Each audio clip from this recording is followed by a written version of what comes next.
How's it, GV, yo? Welcome back to the channel, gang. I hope you're doing good.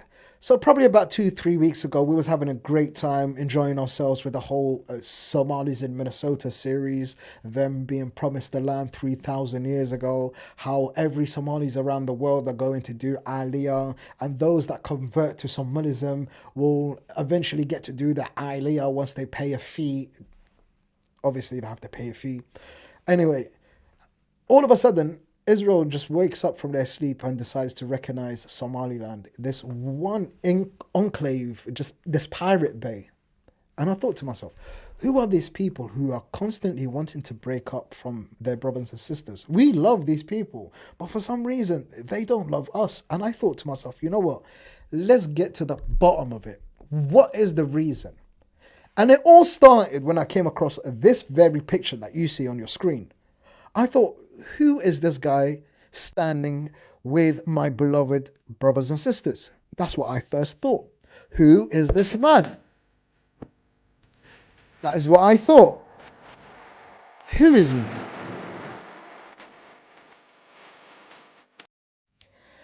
And then it hit me.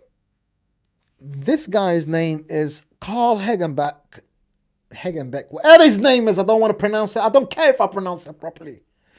He's a German businessman, right?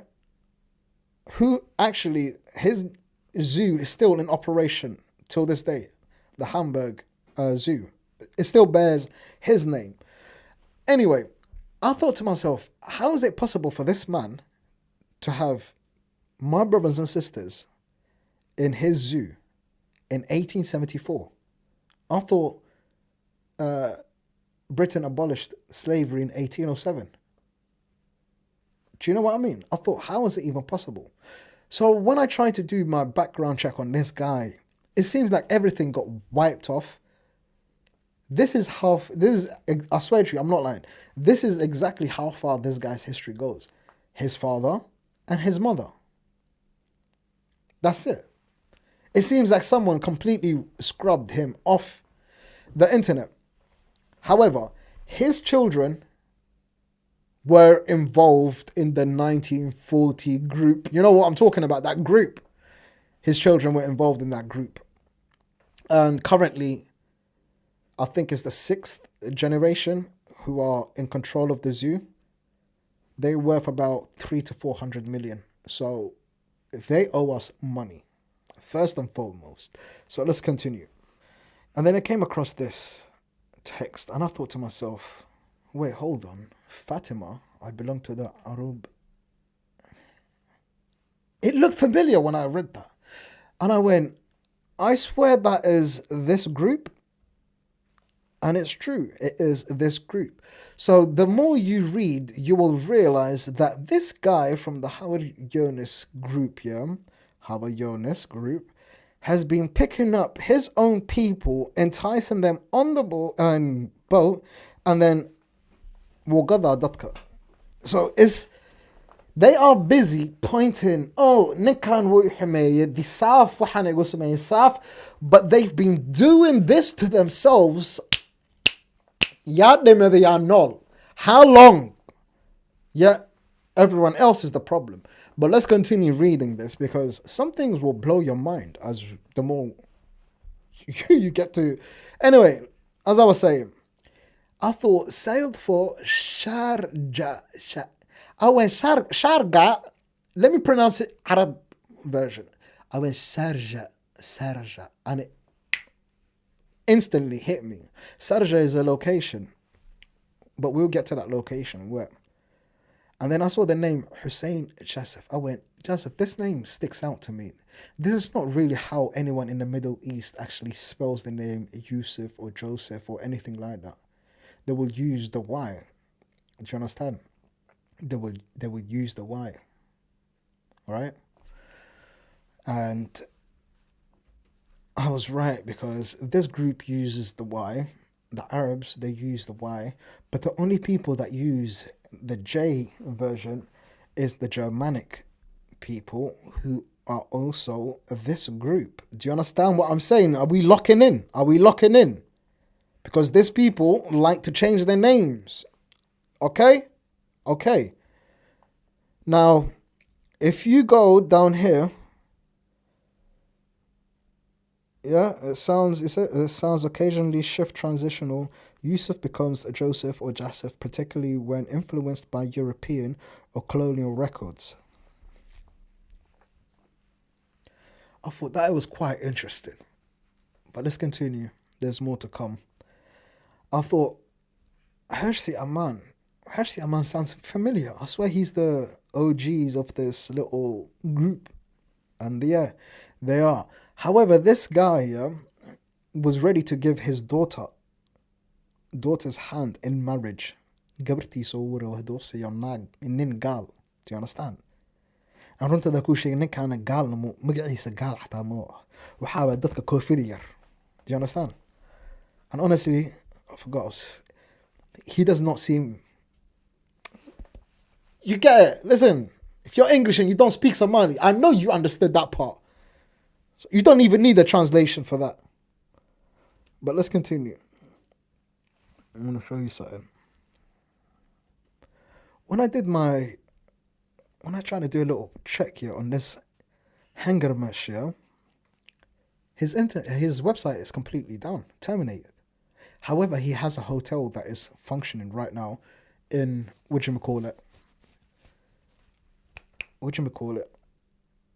in Hungary. And I think it was in Tanzania and some other locations. He's got hotels that's still in operation. Now, I did the same thing with this guy. I tried to do a background check. I tried to find his name completely. It's like it's been wiped off. Now, I would not be surprised if he's... Do you understand? Because he's not only mentioned once or twice. This guy keeps getting mentioned a few different times. But let's continue. Now, when we revisit Fatima's story, yeah, and Saadiya Somalia, Habar Yunus, a branch from Aruba, yeah, Hergeis, and a niece of Hajis Sharmehil Ali, and the friend of the English. I was at Berbera with my tribe.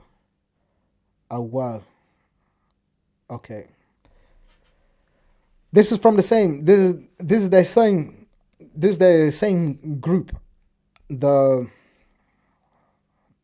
do you call it? It says Ower, but it's supposed to be Ayal. You know, AY. You know what I mean? That's because it's an English person that's writing this, and they writing it the way they're hearing it. But anyway, I thought to myself, yeah, was there any in this region? Because obviously it says taken on board on a large ship. Do you understand? So I thought she spent 3 months in Bahrain.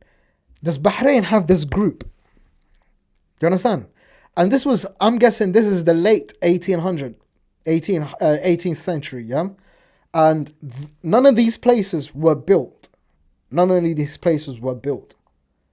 So were they trying to take these people and trying to build you know what I'm talking about? That كانوا هدا استعمالان that كانوا وين هدا استعمالان علاقة شابيرك. But anyway, let me not go off. I want to show you something.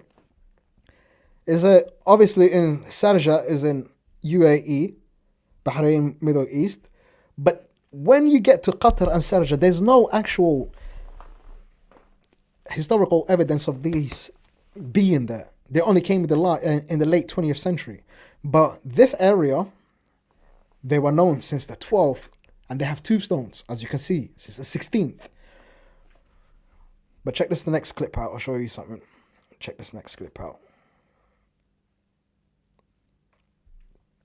Oops, what did I press? My bad. I want to show you something. But when you look at Bahrain,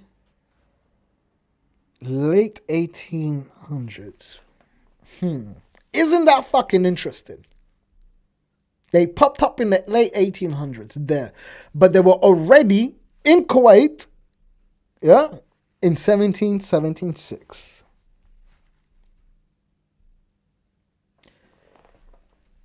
Trust me, it will all make sense in a second. Because, right here, 1837, 233 girls were taken. Yeah? What were they doing? Bahrain, what? 1776. They were already located in Bahrain, 1776. Okay? Okay? All right. 233 women were abducted from Barbara and the cruise of Josephine Al-Qasim. I thought, who are these people? And then it hit me. These people are the ruling family of the Suraja and the Ras Al Khaimah. Do you understand? They still hold power till this day. And there was a famous battle that they had with the British, and then they signed an agreement. I think it was in 1807 or something like that, for them to 1807. No, I'm gonna update it. I'll put it. When I'm editing, I'll put the date there. But these people, they signed a treaty for them to not sell dadkeena. Do you understand? But let's continue. I want to show you something. Now, when you look at this text here, it shows a report in 1837 by Abdullah bin Awaz that 233 women were abducted. I'm going to let you read that for yourself. I just want to skip towards the end and say this part here. Suspected of carrying enslaved people and liberate the enslaved people on board, confirmed that Somali, yeah, people are to be considered as hur. Therefore, the selling of them, as enslaved people is to be piracy. Sorry, I forgot to include that part. But yeah, that was the law, right? Because the reason why they wanted, as you can read, slaves were more popular. Abyssinian and East African slaves were more popular and sold for higher prices compared to other Africans due to their populated intelligence and physical appeal. Now, whenever they say this, yeah, they try to take Somalis for that. In general, Africans are smart. I don't know what these people are thinking. Oh yeah, Africans. Listen, some of the oldest civilizations, yeah, before the Europeans even decided to come out of their caves, yeah, Africa was already they were thriving. Thousands and thousands of years. I'm not just talking about the east of Africa. I'm talking even the inland into the continent. Africans have been doing this. We've been doing this. Listen, they say civilization started in Babylon. How the fuck civilization started in Babylon when humans came from Africa? We started civilization. Africa, that's where people come from. We're nomadic. Civilization Africans, for them to get out of the continent of Africa and to spread out, yeah, they had to be civil. They had to had a civilization where they worked together. Because there's no way on God's green earth, yeah, a bunch of people are going to leave a continent, yeah, disperse into the world and not work together. It's unheard of. How the fuck were they able to start civilizations in the Americas or in the Australias or in the... Do you know what I'm saying? In order for them to even get out there, they had to be civilized before that. So this whole bullshit of Africans, they're not... That's bullshit. That's propaganda. That's propaganda. They want Africans. It doesn't matter if you're from West Africa, East Africa, North, South. It doesn't matter. They have always wanted Africans. It's as simple as that. They've always been jealous of the Africans. But anyway, let's carry on. As you can see, Habashi slaves was sold often to Gulf traders in Somali seaports. But check this out. Check this out. Did you hear that? Yeah, Habashi slaves was sold. Yeah, we'll come back to that one in a second. Now, this one. I came across this one and I thought to myself, wait, hold on. Omar bin Ali Somali, 22. I was born in Berbera. While I was in my 10th year of age, I was kidnapped by one Ahmed, a slave broker who brought me to Waqra, near Qatar, and sold me to... I thought, wait, what? That's in Qatar. That's in Qatar, right? And the name, this one here, Rahid bin Hamad. I've done everything to look for this name to find. I found the name, the family name that this comes from. However, I'm still not sure. I still need to do more research. But what I can tell you from this name, yeah, is the person who's currently with this name, from this lineage, yeah, he's named after this person, yeah. He was originally from UAE and now he lives in Qatar. He ran away from the UAE and now lives in Qatar. Due to, I think he left because the UAE, due to corruption or something like that. But let's continue. This is the letter from the same thing, yeah. This is how it goes. I was born in Berbera while I was in my 10th year of my age. I was kidnapped by one Ahmed, a slave broker, who brought me to Waqra near Qatar and sold to Hashim bin Ahmed. I served him for a period of 12 years and I was always maltreated by him. Finding it impossible to serve my master any longer, I managed to escape and came on foot by Bul Haybel. Now, Bul Haybel is in Saudi. Yeah, it's literally on the east, like literally on the east, almost on the coast, basically, that little, like, you know where Bahrain is? It's not far from Bahrain. So he said from Buhabayl to Bahrain, I came in I think it says jolly boat. It is about a month that I reached the Bahrain. Okay, so yeah, on the east, like literally, it's like one of the eastern cities in Saudi. This location, Habayl, and there is a little stretch of water before you get to Bahrain. I request man.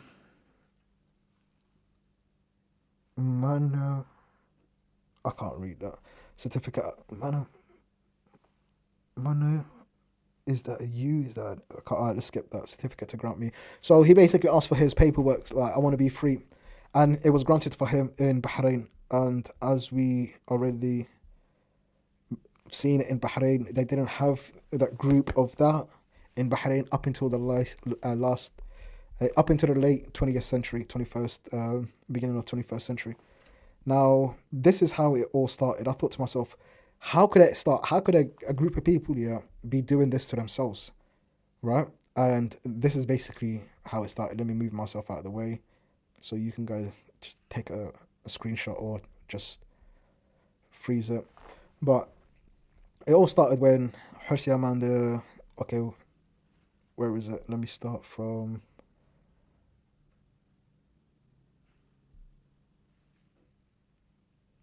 Okay, where is it? Okay, I messed it up. Okay, that was the establishment. Yeah, so I messed it up. So this is the first one. So despite the great success of Hirsi Aman, the new territory acquired. So that's how it started. Guled Haji, his son, was killed by one of Hirsi's son. And ever since then, these people have been fighting each other. Ever since then, they've been fighting each other. And then they want to blame everyone else. So, right here, 1850s, grandson succeed, okay, 1940s. Okay, now as you can see, Swiss explorer Hagermacher first met Hirsi Aman in 1873, and he also wrote a successful Harar Yunus battle of the Harar. Okay, cool. Now, as you can see here, this is when things started to go crazy. The Baha Dirya and the Baha Malika section of the Sogal and the Sogalit dynasty divided the sultanship, would divide the Habr Yunus clan into two factions. So do you see what I'm saying? Faction by Guled Hajj, and do you understand what I'm saying to you? So this is the reason why these people are still fighting. Reason why still fighting. So anyway, a young mullah and nephew of Hasi al-Nur was initially uneasy and preferred life as a mullah rather than being the sultan. So Rahur Uj'alai, He didn't want to take responsibilities. Do you understand? So the Harar units were not interrupted by the British Somaliland Protectorate, which had been established in 1884. The reason why they have not been interrupted is because they signed an agreement in 84, 86, 87. I'll show you more, don't worry, because these people, they've been doing it in secret. In secret, they've been signing agreements with the British. That's why they were not interrupted. Do you understand? Yeah? But anyway, we go to here. We go to this one. Where is it? Let me play, man. Let me get myself out of the way. Sorry, guys. Sorry. Now, when we continue the story, the Sultan territory, yeah, Awad ruled for chosen Bur'a, and Noor was that other way, yeah. This Franklin's here guy, Abi Su'unahana, yeah, who visited Sultan Adawad, 1884. Now you have to remember, like, what is going on around the same time as 1884? Like, who is creating what in 1887? Do you understand what I'm saying to you? What movement was born in 1887? Do you understand? So you have to understand what is going on. So anyway, 1884 witnessed the century. Okay, now read that part. Read that part. Because not once Isaac asked the British for help. Not twice. Multiple times they asked them for help. Markasta naba'ala wahira. Markasta. An wasala. Sharab ala rahim. Markasta. Willi dad kana daba socdaan. Dad kana u xumeey. War meeqa maray xumeeyay Ingiriiska dad kana. Meeqa. How many times have they violated this group? They violated them so many times that they don't understand. But look what I'm talking about. While they're fighting and whatnot, yeah, amongst themselves, and what happens? The Turkish rule, who seized control of Somalia, the Turkish rule with the successors, everything was cool, innit, with the Turks and the Somalis, yeah? The Egyptians comes and they try to take the control of the ports, Berbera and all of that. And by 1875, they already conquered. Egyptians, they had control of this.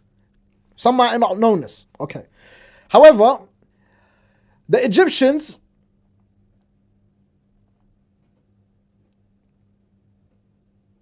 sorry, I forgot that part. The Ethiopians took control of 1887 from the Egyptians. So the Ethiopians, that's the reason why they're so addicted to the port, because they had control of the port at one point. And ever since then, they've been addicted to it. They've been trying to get it back. But anyway, Sheikh Madar, he tried to ask the British for help. Please help me against the Ethiopians. The Ethiopians are coming to take This is what he said to the British. What did the British say to him? They said to him, sorry, because, look here, the British enjoying a good relationship with the emerging Ethiopian Empire. Now, this is a lie. This is a lie. You know, the Ethiopian Empire at that time, they had emperors. An emperor, he's higher than a king or a queen. When it comes to titles, an emperor is higher than a king and a queen. So the British, they can't go against an emperor. Do you understand? Especially them being from a Christian nation. Do you understand what I'm saying to you? And the British being a Christian nation. Do you understand what I'm saying? So they could not go against the Ethiopians. So they picked the Ethiopian side. And what happens? While they're picking the Ethiopian side, yeah, look what happens. Muhammad Abdullah Hassan, all of this, he's saying, this is when Muhammad Abdullah Hassan comes back to the land, and he's saying, what's going on? He's saying, dadka oo diinta laga bixinayo. He's saying, dad oo iska fadhiya, iska qiilayaan. Diintay waa ka tageen. Wuu naxe. Rightly so, wuu naxe ninka. But read it. It's not like he just decided to fight against them. Madar returned something that was stolen from the mullah. He returned it.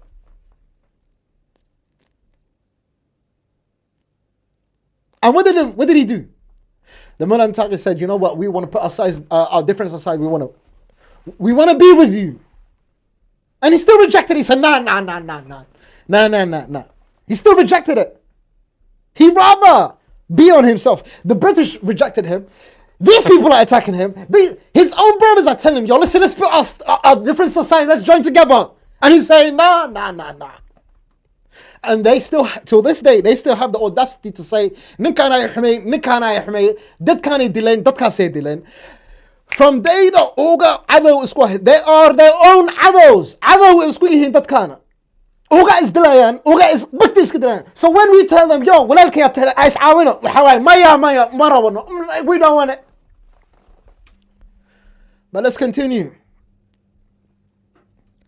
As you can see, they told us 1807, the British Empire outlawed piracy. And as you can see, they've been supplying until the 1840s. And all the way on the bottom of the page, let me move my picture out of the way. It tells you up until 1867, 6 million enslaved Africans were transported to British vessels. Now, they signed that treaty, yes, the maritime treaty with Al-Qasim in 1920. And 1837, 233 were, okay, cool. As you can see, it says right here, large English ship. So Fatima, Muskinta, she was taken on a large English ship. And I would not be surprised if Somalia was taken on a large English ship. And they were taking people to Bristol, right? Liverpool, and all of these different ports. Now, it would not be far-fetched to add this equation and that equation and come up with this sum. And say to ourselves, wait, hold on. The whole fucking zoo thing, yeah, it could have not happened without the help of these people. The whole human zoo thing, it could have not happened without these people because these people had the ships. And they were bringing people to Bristol, to Liverpool, to London. Come on, man. And he even says they will put oil. They will put oil on the people to make them look like they are alive. Look, it says it right here. On arrival, those left alive were oiled up to make them look healthy and put in an auction block. Again, they've been doing this. And who's supplying them? Habarionis are taking their own people and they, boop, we're good on.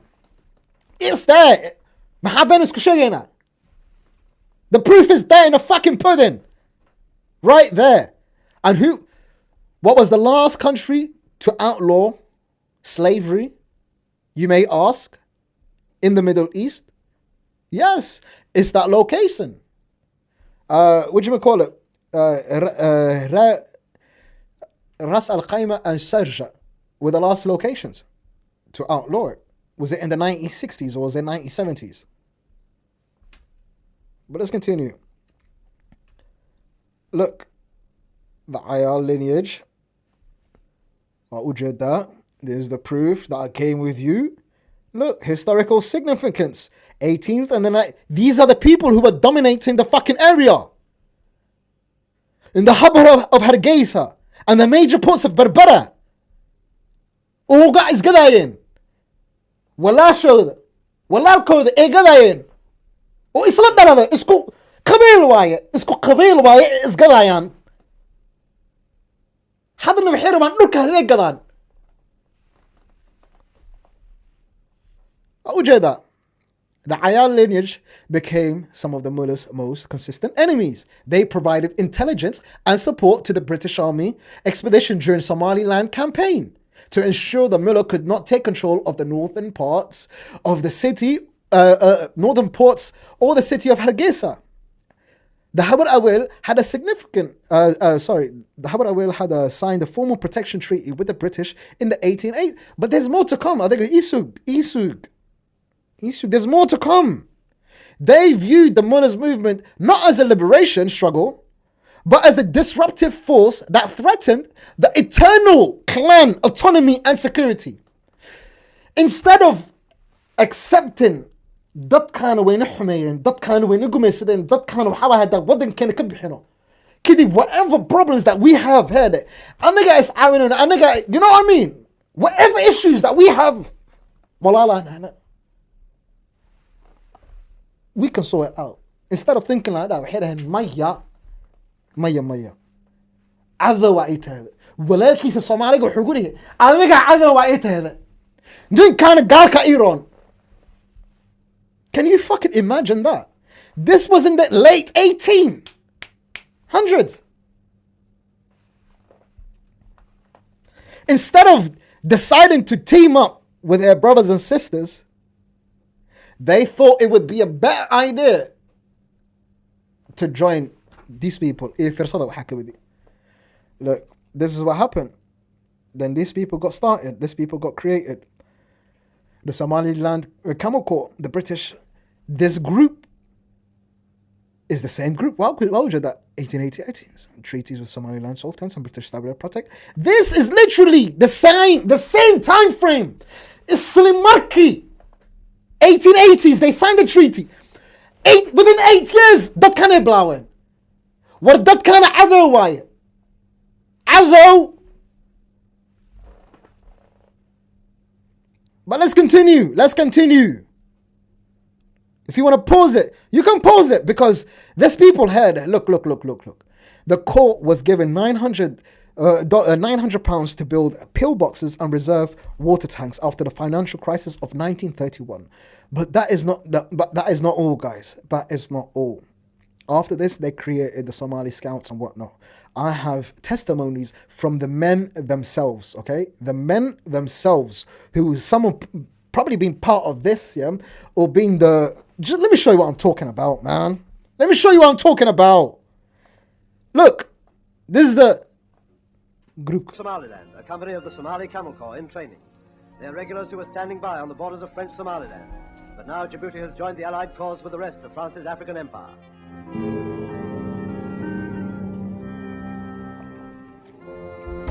They have British officers, but their NCOs are Somalis. All are excellent marksmen. And although there are not many Camel Corps now in existence, they are particularly suited to this type of country. Am I boring you?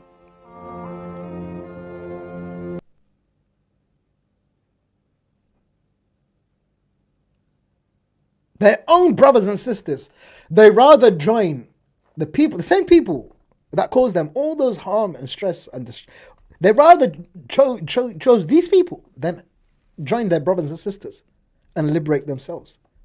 What that kind of other oga square? waxay dhaheen siyaad bare dadkan dil war beentooda waaye oga isdilaan beentooda waaye oga kaba iska siiyaan oga isgadaan dad isgadayaan dhulkooda gadayaan. What the fuck are you talking about?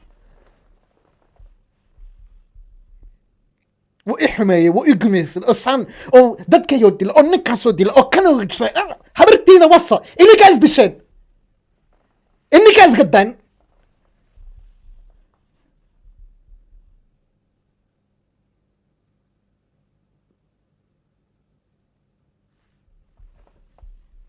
ما خمر أنا كان أكو عاونه كارس عاونه ما قدر how many fucking times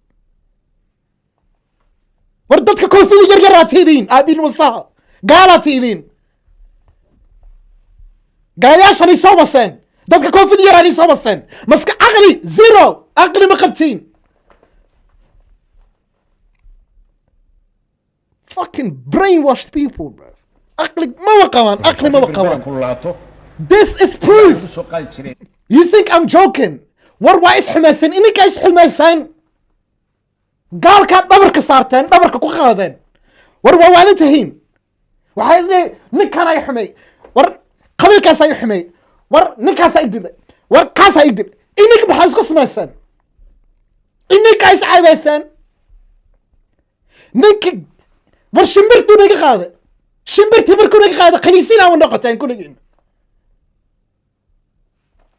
naxashka lagu qaado meedka ila wadooyinka xumaaya way 5 kilometers per group iskana siya yachiri ومشار رسمي ninka bala saabkii markuu he's those that don't understand English, Somali and you're fucking listen those that don't understand Somali and you're Somali Or let me tell you what he's saying. He's basically saying, yeah, we used to put these people on our back and carry them.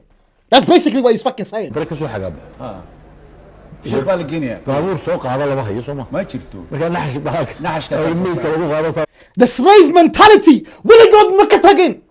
Makabahi slave mentality. Willie Kujara.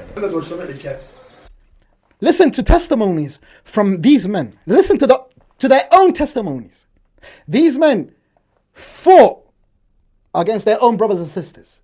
كده والي إلوبي وحبا مرسين لعق مرسين وحبا مرسين شبه على قد والي إلوبي.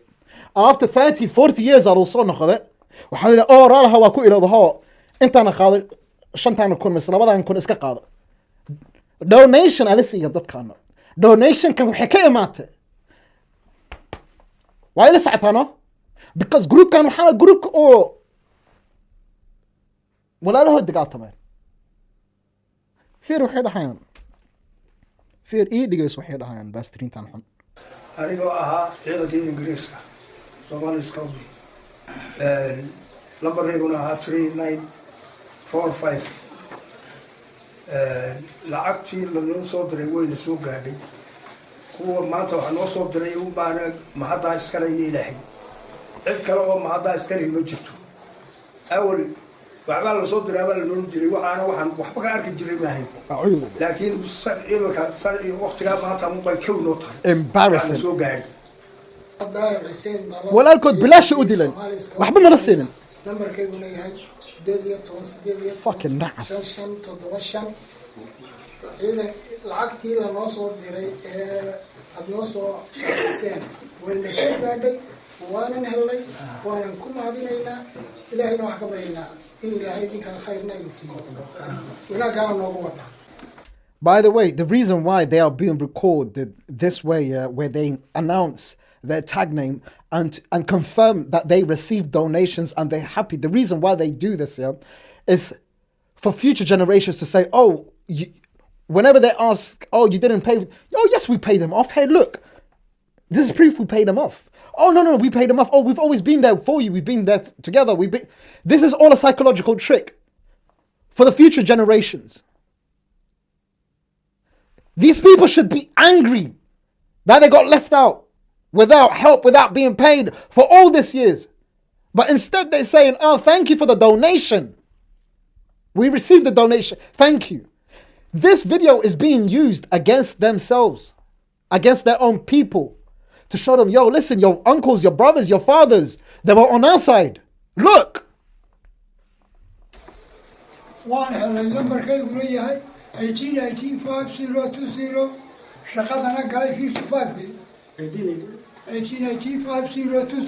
Fucking embarrassing, bro. Number 105-614. وين يسوق هذه العكتي هذه دينا الوصل درواها ويوانا قالوا أخش وهذا هم هذا والسلام عليكم. أنا على فرح لما كي عيدا كان هنجري الصوماليس كنا ويا 1885 سنة 02 وحن كنا بيضحين إذا مدي الصوماليس كنا نور Somaliland كارهان مجال بورنا قبل كعوضة وحن عطينا النايل وهدي بيضرس السوق قاعدين وان محتنتين وحن تعلق. Did you notice how he said he's from Older State? This is the reason why they pay them. To make these people from these regions happy. Because they have influence. If they say, oh, we have not been paid, we still not have been paid, how could they influence anyone? But if they said, yes, we got paid. Oh, yes, you have to support these people. Oh, support this. They have the proof. They got paid. And the ones that listen to them is like, oh, is it true? Oh, you got paid. Okay, cool. Maybe I should listen to you. Maybe I should sell out my own people. dadkay aska gado haday dadkan lacag haday ku siiyeen okay aan xataa rabaa lacag dadkay gada xataa. This is what they mean.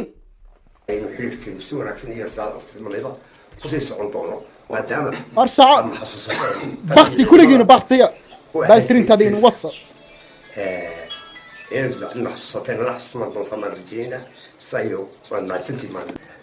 halkan ugu mahad celinaynaa odayaashan da'da ah ee ciidamadii Scotland Somaliland ka mid ahaa ee ku nool degmada Buurama run ahaantii hadiyadii loo soo diray ka mahad celinaya iyagana waan mahad celinaynaa Alhamdulillah, Boromar, right now, today, they're not part of this bullshit, Somaliland. Alhamdulillah. Alhamdulillah. وأوجد عذوغان وأوجد. This was his plan. عذوغان وأوجد. رجي قد ذالي قش. هوشا قرتنا ونمها علينا أمريكان بيج يو بريف يو أمريكان بيج يو رابط لبض ونمها علينا رونهانتي حليت كهلني يبور من وقعها متسوجرينا oo aabayaashiyo iyo aabayaashood ay dhigeen wixii dhaawac soo gaarayna runaantii mar labaad ban kaaligeli ka bixinayna haddaan nahay maayirkii degmada buurama aad baanan hadiyada odayaasha ciidamada ingiriiska ahaad usoo dirteen inayga mahad celinaynaa mar labaad iyo mar saddexaadna dhaawacii soo gaaray waan ka raali gelinaynaa reer xilnay waxaanan leenahay xiriirkii aabayaashiiniis walaalihiin ay dhigeen inuu waaro iyo wada qabsina waan naga rajaynaynaa wassalaamu calaykum waraxmatullaahi Mahmoud Kaura. I think the oldest man who cannot move from the bed now, and I am the mayor. We are visiting him, and we want to see him how his situation is. Mahmoud Kaura, the oldest man, he's a disabled. As you can see, his leg has been amputated. Look, Talagugoy. He cannot move from there. وأوجد أصله لو خصفني أقول تكجعن أو ولي ده كان العك كتوجا هذا ولا ليه سهدولة دقات ما هاي أبو رنتي اسكو شق listen ليندا رنتي اسكو شقنا ولا ليه هذا عامل هاي بروبلم كان ولي جيسه مكود على هني أصلا اسكو كان صدر لقطة ده لقى جرى مع سكر عليكم شاحي موفى مع سكر عليكم شاحي موفى The mayor is here, sitting next to him. We're good. And he's very happy, really. He's very happy, really. Nin looked to the guy, Odoya, he's very happy, really. Other was Kuwaya that kana, where's Gavayan, where's Dilayan, he's happy. Say thank you to Henley. I'm very happy to Ado. Ado. And he's very happy, really. That's where he's healthy and very. Listen, he said he's very happy 4 times now. Odegas, how many times he says he's very happy? This is a man who lost his leg. How the fuck can he be happy? Very good, Mr. Malcolm. He asked me, he says, is he still alive and how is he? And he's very happy, really, for that. He said we were together. 5 times. And as you can see, his leg is 5 times. He's happy. He's here up to here. But otherwise, he's a little bit healthy and he's okay. He have no big problem. And say special salams to Henley and Malcolm Day. وحسلامي نك لقت كوكوي هذه بقول سلامي هاكن نك لقت كوكوي وسلامو يا هذه الجروك وحصلنا انت ابوك راقي سمرهين لولجيف بانا هاي لوك باي بوان حقيقي ينظر هذه وانا واد ما استنتهي هذه بان مخصوص كذا أقش عليك now شركة ولا سعتها ناقتن دعلي أنا هايدا أنا كاثوليك واي دعلي أنا دعلي لكرنا دعلي لهصنا بواي دعلي لكرنا دعلي لهصنا واتن. I'm from a family of mixed faith. My mother was a very devout Catholic. My father is a very devout Muslim, and we were brought up to have respect for all religions. She was married. Her husband, he was in the government in the south. And then all of a sudden, she decided, oh, I want to be a separatist. And this is this is the mentality that they teach their kids. When Winston Churchill sent what they call the bombers, the RFA bombers, the Shayadeen, no, sent the bombers, the devils, sent the bombers to, what's it called? The first, he sent the bombers to Talah, yeah, to deal with the dirty Sayyid. Dirty? Yeah, that's it, it's over. It's over. Calm down, yeah. Why are you defending them? The RAF bombers are not dirty, according to him. No, but he's dead though, but we are dirty. قال لي حلو يا سعيد عبد الله حسن اعوذ بالله من الشيطان ورقال ذي جعلني ضد كان اوغن ويس قالان ويس ديلان misdhahayan oo wallahi billah handikaab la kordhabe waa kuwa handikaabyaal RAF bombers are dirty. I'm not going to say that. The RAF bombers came to bomb Taleh, yeah? The Saint said his followers was they're all ignorant. waa kan wuxuu yidhi his followers dhaadhaamin waay wuxuu ka hadlaya cabdulxasan uu ka hadlaya dadkooda waa dhaadhaan war wadankii ku soo noqday cabdulxasan wuxuu arkay dadkaana ninkan xadaanka oo dad soomaaliga war soomaali waayo dadkaana diintuu ka bixinaya waa ujeedaa this is missionaries in Somaliland right here waa ujeedaa ilma yar yar waa ujeedaa ilmahan yar yarka heere diinta gaalaha la siiyo wuu yaabe wuxuu dhihi war maxaa tidin war diintii aa ka baxdeen because qadri waaye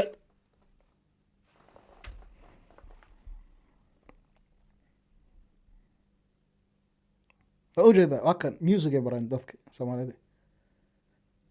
The Somalis is not naturally lazy, through many travelers think he is. He is not lazy, only from force of habit. He has no work to do. I will explain why later on. He does not sleep during the day, as the inhabitants of hot countries usually do. But this is what they done. Told you that the Catholic mission at Berbera. We're all glad then. That kind of we're all glad then. قالك صدق وحاسوا وجعليهن وحاسة ناكتاس أكو تسيء هاي ذا وهاي ذا Catholic ahead reason كواكن and the reason most of these people are saying Somaliland independence they got it didn't even last you 4 days. What are you talking about? There was infighting amongst yourselves and it's written right here. Pause it. And as you can see, you can pause it. They were doing coups against themselves. I became the Somaliland Prime Minister in a few days. I became the Somalian Prime Minister in a few days that we had independence, and 5 unelected SNL party men kidnapped me and overtook the SNL party, which I was the chairman of. He told me that he did not. He told me that he did not fight. The second issue, as I was Prime Minister in 1969, I received a warning of coup d'état. I ignored the early signs, and due to negligence, I did not do anything. I neither took proper action nor fired a few officers who planned the coup d'état. You can see it, it's proof. They were infighting amongst themselves, and they want to blame everything on the South. And as you can see on the bottom of the page, it says it there.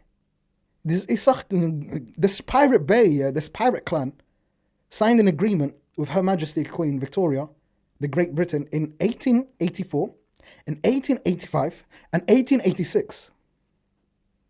And let's not forget, during that same time, they were asking them for help against the Ethiopians, and they said no.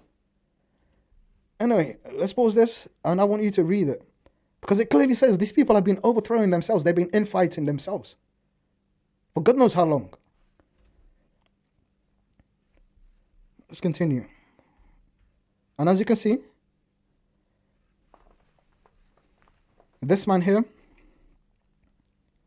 Abdi Osman al-Habashi, who had been the leader of the failed coup, 1961, December. Yeah? They've been planning the division. This is from 81 years ago. 81 years ago, this plan right here. As you can see, there's the little enclave, this little clan enclave. There's the Red Sea. And they don't even have the whole of the northern part. This was always their plan for this little enclave. Because they know this little enclave is held by the Isaks. That's what they always knew. And this territory is large enough to devour. This is why they wanted to bring 60,000. They wanted a political belong to already stated Great Britain. And so they wanted to give the North region, North Somalia, to the Ethiopians. This was their plan. In July 1935, the British government proposed to the Emperor of Ethiopia that the port of Zayla and certain other parts of British Somaliland be ceded to him if you were prepared to make certain concessions to Italy. So this was their plan from way back. Like, let's not play with each other. Yeah? As you can see on the bottom, it says on their part should have no objection to recognizing the overlordship of the Emperor of Ethiopia with the guarantees from the Great Britain and the USA. So they were ready to take European, to this place. They were ready to make this place, a European settlement. Do you understand? For their own people. And they were willing to accept the authority of the Emperor of Ethiopia. Whatever the Emperor says of Ethiopia, they were willing to accept it under the protection of the US and the UK. It's there, man. The fuck, bro? And I thought to myself, look. You need to understand. Look on the bottom of this page. This one here. Look on the bottom. It says published by Herman Fehrenberg. And we know that name Fehrenberg is that people. And where was it published? In New York.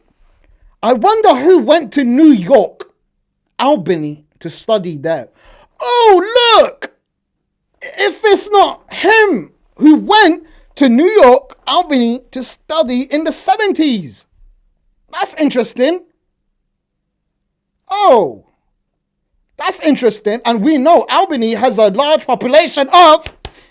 Do you understand? But let's continue. Historical documents reveal efforts, to establish a state in Somalia 81 years ago. 81 years ago. Now, if you want to pause that and read that, go ahead, enjoy it. Pause it, read it. Yeah? So they were ready to establish a spot. You understand? Right here. Your Majesty's sovereignty for the migration of European and representation will be made to the British government regarding regional arrangement in British Somaliland, allowing free access to the sea through the port of Berbera. And it's been their plan from day dot. From day dot. It was called the Harar program.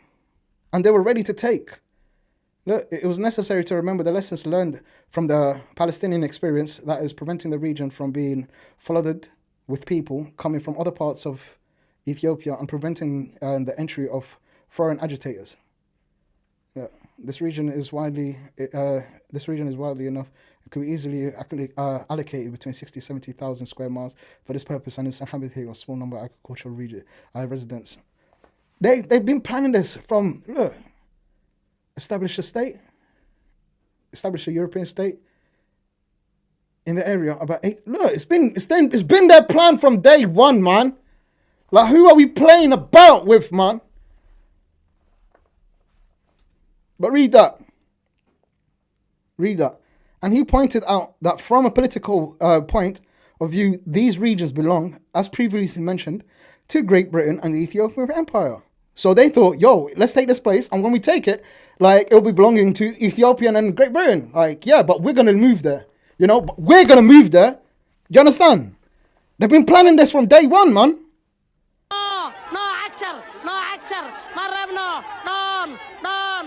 So when you see things like this, just remember, the Ethiopians, they never gave up the hope of being in that port to have control of those seas.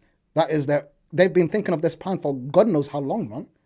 So when you see Isaacs there proudly claiming to be Ethiopians there, understand, it's not just these people. How did they get the Ethiopian flags? How did they get the Israeli flags? These people are not just waking up one day and saying, you know what, let me print out these flags. They're not doing it. It's already prepared for them. They were giving it to them.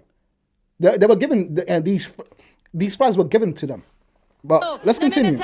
دولة deegaanka iyo dowladda ogaada waynu diidnay soo maaha waynu diidnay ha dhaco ina agtar ha dhaco dowladdiisu ha dhacdo calankiisu ha dhaco calankiisu ha dhaco dooni mayno waxaynu nahay federaalku ha dhacdo waynu diidnay soo maaha waynu diidnay ha dhaco ina agtar ha dhaco dowladdiisu ha dhacdo They're basically saying, let the Somaliland collapse. We don't want Iraq's government.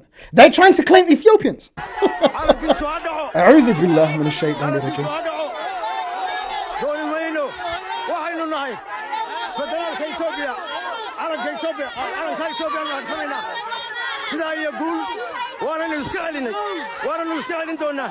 How is the Israeli Mossad related to the recent corruption that was discovered in Minnesota?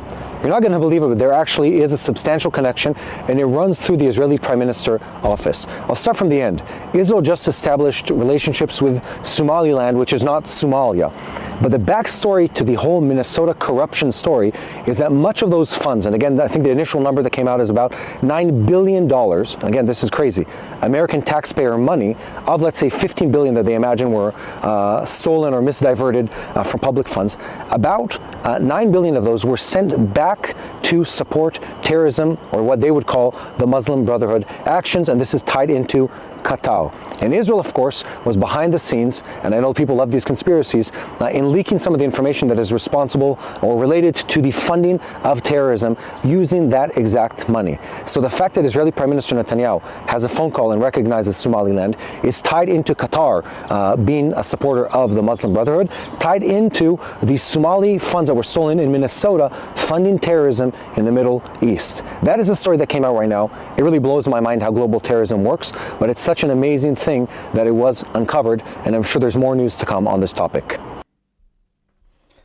Yeah, and the Jerusalem Post even admitted it themselves. Somaliland's independence. We maintain that any change to Somaliland's status depends on mutual agreement between Mogadishu and Hargeisa through dialogue, and must conform to the purposes and principles of the UN Charter. We regret any action that risks undermining peace and security in the region. Second, we urge further efforts between the federal government of Somalia and the Somaliland authorities to address differences and work together to face common threats. Al-Shabaab and other terrorist organizations benefit from internal divisions in Somalia. We encourage Mogadishu and Hargeisa to pursue dialogue with the support of regional bodies and the international community to resolve these divisions. Third, we underscore the importance of continued international support to Somalia's security transition. Just this month, the Council renewed its authorizations for the African Union Support and Stabilization Mission in Somalia. Yep. And as you can see, they're so busy, the UAE, they're so busy creating all these little proxies in Sudan, in Yemen, in Somaliland, and all of these little regions. They're basically creating like groups of secessionists. Do you know what I'm saying? It's like they're trying to combat the resistant forces. That's basically what it is. Now, this little red part here, yeah, is Sharjah, that place that we talked about early on. They don't like what's going on with the UAE. They want to completely separate themselves. They don't like what they've been doing lately, how they all friendly with the, you know what I'm saying? So they want to separate themselves completely. But it's something that I forgot to mention as well, which I need to show you guys, because I completely overlooked that part. You know, this group here, yeah? Where is it? This group here. The same people, Al-Gajri, turned out to become the SNM party. Can you fucking imagine? The same group end up becoming the SNM. You can't make that shit up. But anyway, I'm going to leave this video here because there's more that I need to show you guys. This video was originally going to be 30 minutes long, but I thought, you know what? Let me just give you a full hour or so. And please, just leave in the comment sections if there's things that I've missed, if there's things that I got wrong, or if there's anything that I overlooked, because I would highly appreciate any input to this thing that I'm currently working on. Anyway, I'll catch you on the next one. Hasta luego. Please, please, please. Share this video. Like the video. Let the do what you need to do in it so the algorithm knows to push this out to everyone. War dadkiina tusiya. War dadkan waxay dhahaan waa idishan in sana igu samaysan saasa igu samaysan war uga isgadaan uga isdilaan. What the fuck, bruv? They want to say, oh, 1987 waxana igu samaysan war saaxib 1837 maxaa samaysan war sacada fucking waa fankoolo war sacada dhaadhaana tiidin dhaadhaan la kor dhabe dhaadhaan la hoos dhabe kuligiina